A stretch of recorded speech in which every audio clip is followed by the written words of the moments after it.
The bear had been standing in the same spot for 6 hours, not pacing, not foraging, not sleeping, just standing, facing the cabin. Ranger Dell Hutchins had seen bear behavior his entire career, 22 years in the Briar Summit Wilderness Corridor. He had documented territorial displays, stress responses, habituated bears that had lost their fear of humans. He had never seen anything like this. He stood at the tree line with his radio in one hand and his notebook in the other. The bear was maybe 40 yards from the cabin's front porch, a large male, 600 pounds, maybe more. Black bear, dark coat, no markings.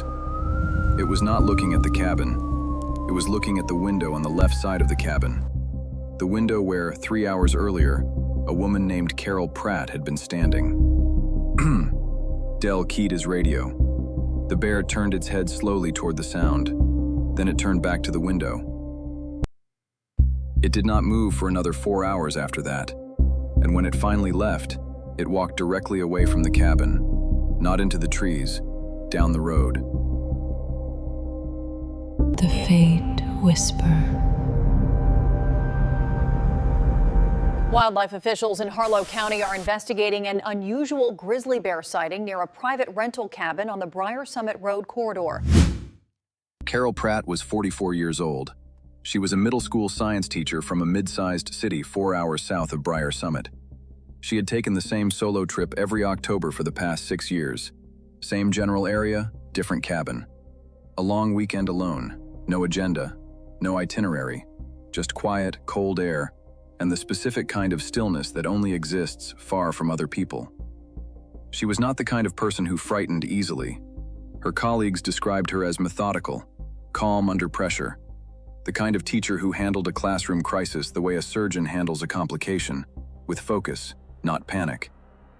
She arrived at the Briar Summit rental cabin on a Friday afternoon in mid-October. The cabin was small, one main room, a sleeping loft, a kitchen that shared space with the living area, a wood stove, a porch with 2 chairs, a gravel access road that connected to the main corridor 2 miles west. Nearest neighbor? A hunting camp, 3/4 of a mile through the trees. Occupied on weekends, empty otherwise. No cell signal at the cabin itself. A landline phone connected to the property. She had been told about this at booking. She had not been told about the bear. The first thing Carol noticed was the silence. Not unusual silence, not peaceful quiet. The kind of silence that is itself a sound, the sound of everything else stopping. She noticed it when she stepped out onto the porch Friday evening to watch the light go off the tree line. She had done this at every cabin she had ever rented, watched the last light, listened to the woods settle into dark. But that evening, nothing settled. The birds had already stopped. The insects were already gone. She stood on the porch for 20 minutes and heard nothing except wind. She told herself it was the season. October. Things go quiet in October. That is what October is for. She went inside and made dinner. She ate at the small kitchen table, reading a geology field manual she had been working through for 2 months. She had a glass of wine. She loaded the wood stove before bed. She climbed to the loft and was asleep by 10 p.m. She slept deeply. She did not hear anything that night. But in the morning, when she walked out to the porch with her coffee, she noticed something in the gravel at the bottom of the porch steps. Tracks. Bear tracks. Large ones. The animal had walked directly up to the base of the steps, stopped.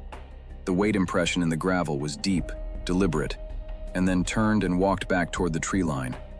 Not in a wandering path. Not the casual movement of an animal passing through.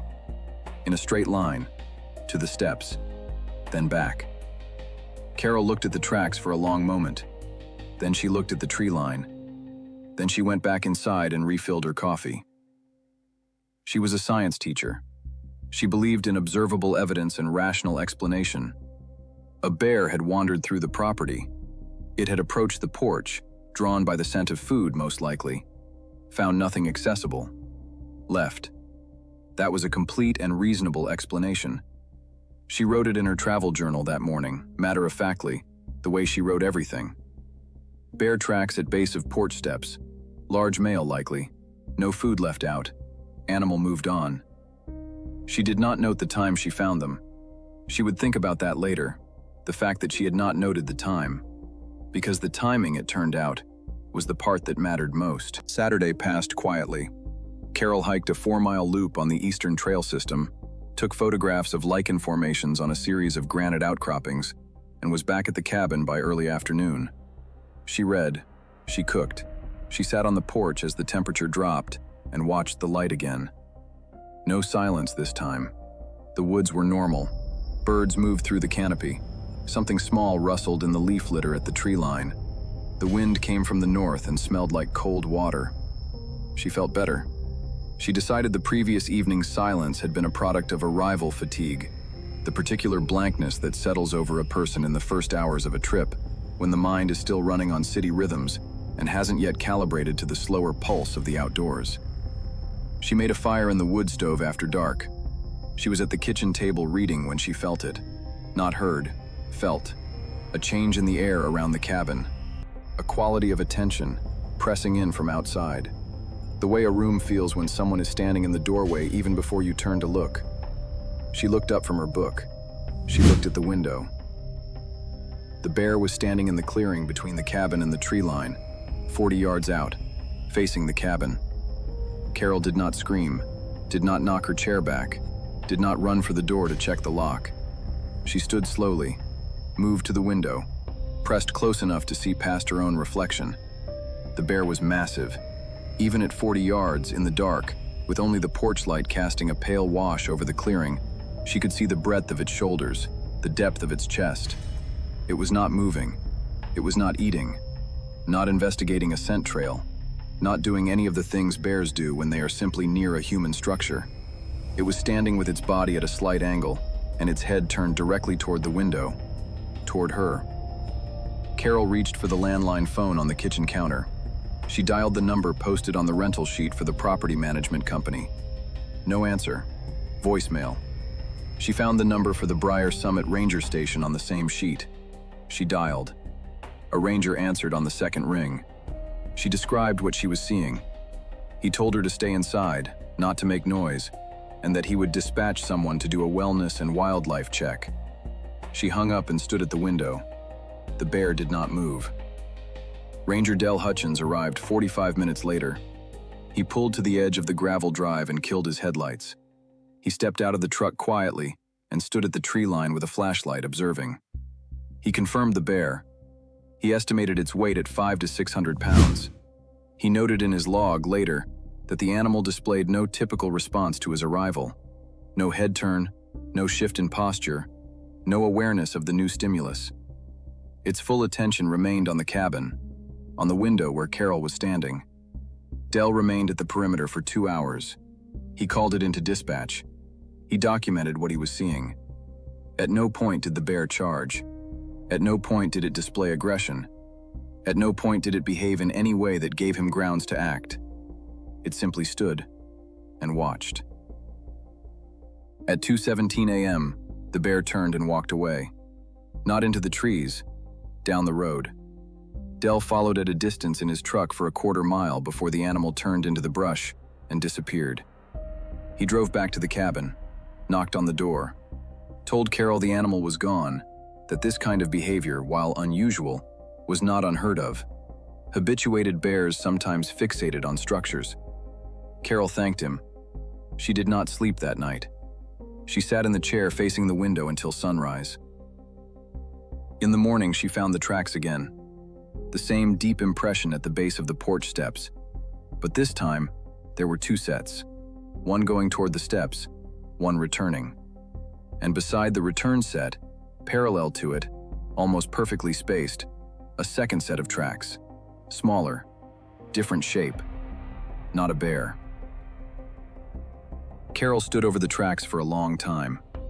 The second set of tracks pressed deeply into the gravel, 2-footed, narrow, moving in the same direction as the bear, down the road. She should have left Sunday morning. She knew that. Later, she would say she knew it even then, standing over those tracks in the early gray light, coffee going cold in her hand. She did not leave. She told herself it was because of the tracks, because she wanted to document them properly, take photographs, call the ranger station back with the new information. Because leaving felt like admitting something she wasn't ready to name. She was also, she admitted much later, afraid that whatever had made those tracks had not left, and she did not want to walk to her car. She photographed the tracks from 6 angles.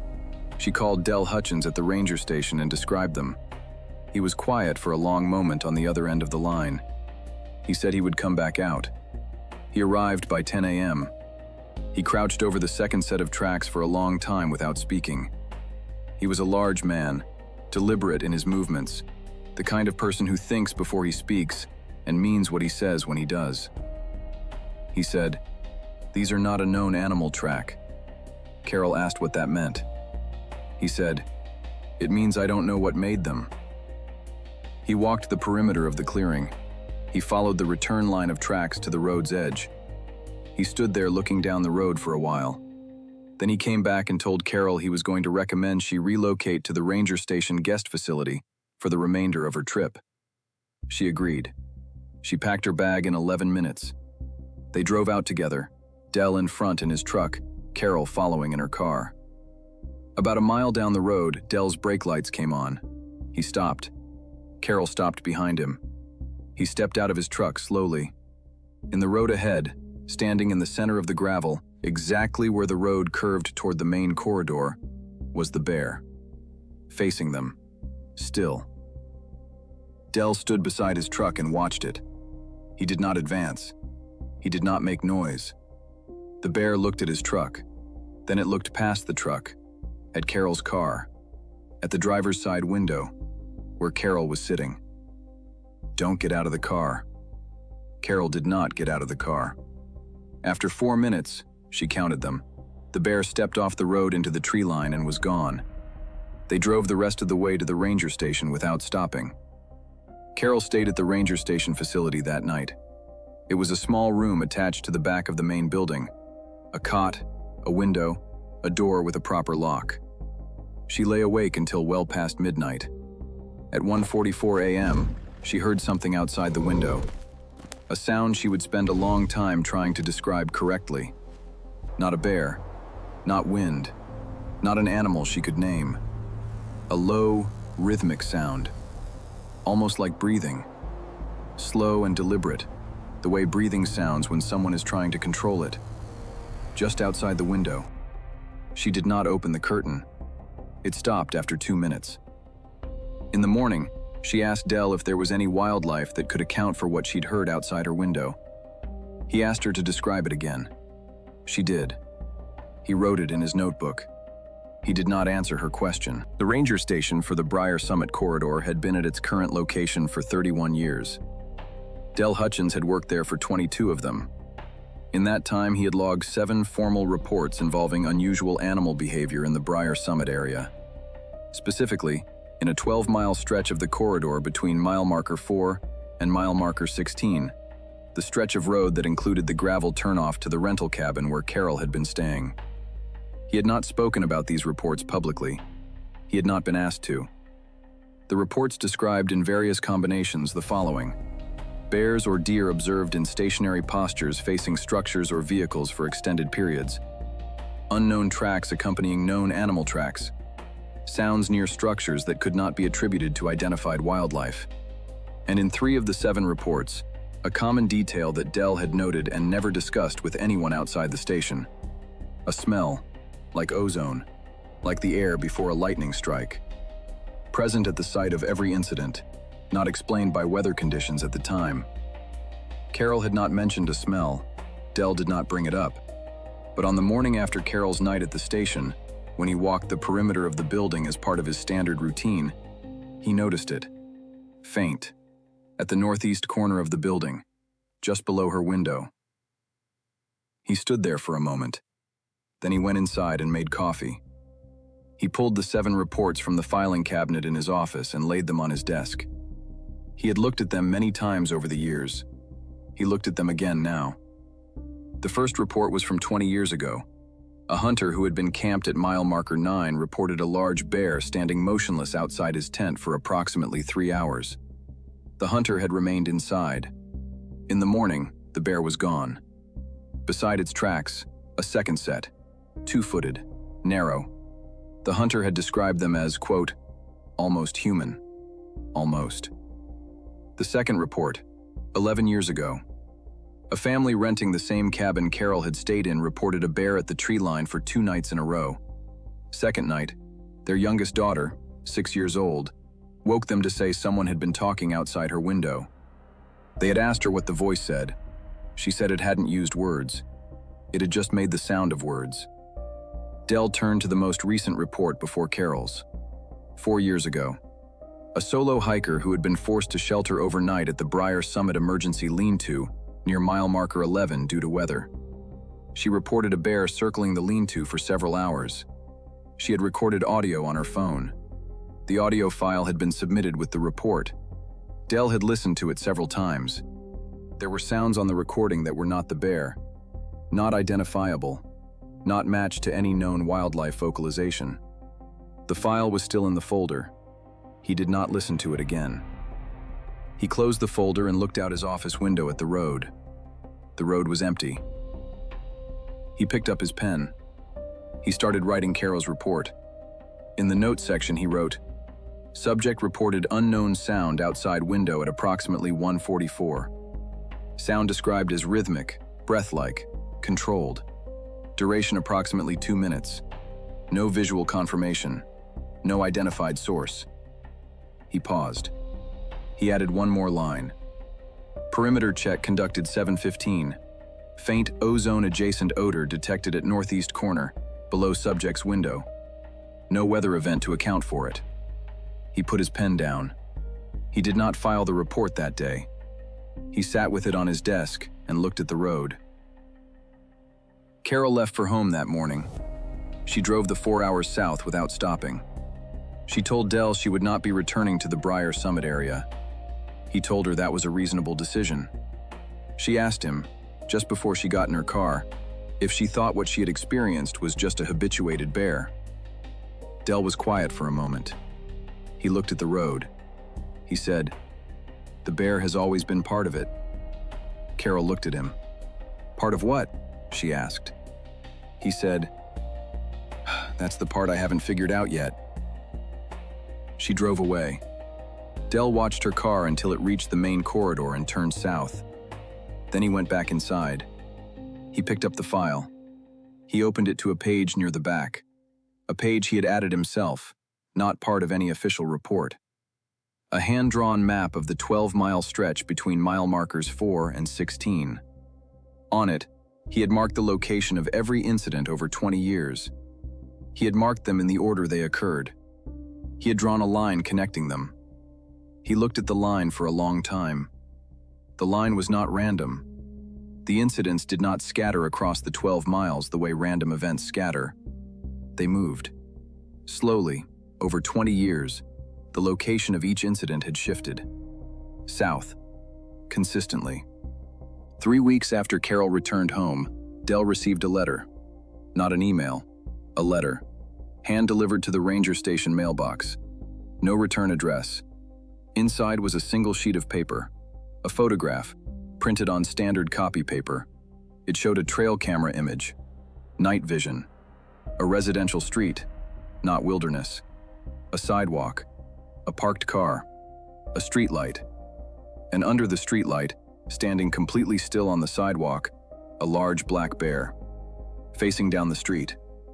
At the bottom of the photograph, written in the same deliberate hand as the envelope, mile marker 31. Dell sat with the photograph for a long time.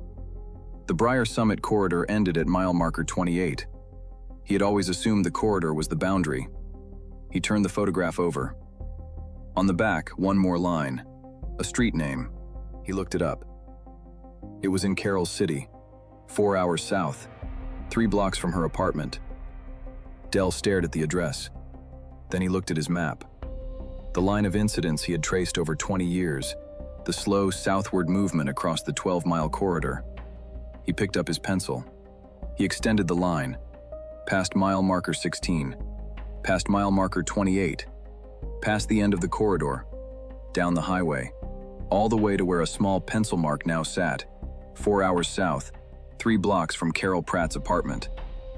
The line was not random. It had never been random. It had been moving toward something, or following someone. Dell picked up the phone.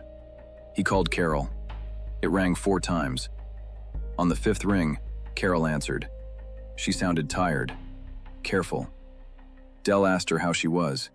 She said fine. She said she'd been sleeping badly. She said she kept hearing something outside her apartment window at night. Dell asked what it sounded like. She said, like something trying to sound like nothing. Dell looked at the photograph, at the bear under the streetlight, at the thing standing just behind it, at the very edge of the frame, almost entirely in shadow, upright, still. He had not noticed it the first time he looked at the photograph. It was not a bear. Dell Hutchins filed a formal report the following morning. It was the 8th report in 20 years. It was also the first one that extended beyond the Briar Summit corridor. He has not received a response. Carol Pratt changed apartments 2 months later. She told Dell she had chosen a place on a higher floor. She said it helped. She said the sounds had not followed her to the new building. She said that as of the last time Dell spoke with her, he has not been able to reach her since. The bear is not the story. The bear has never been the story. It is simply the part they let you see. Whatever moves with it, behind it, beside it, in the shadow just outside the frame, that is the part that follows you home. Check the corners of your photographs, not the center, the edges. That is where it stands. Subscribe to The Faint Whisper, because the next case is already open, and something is already standing very still outside the frame.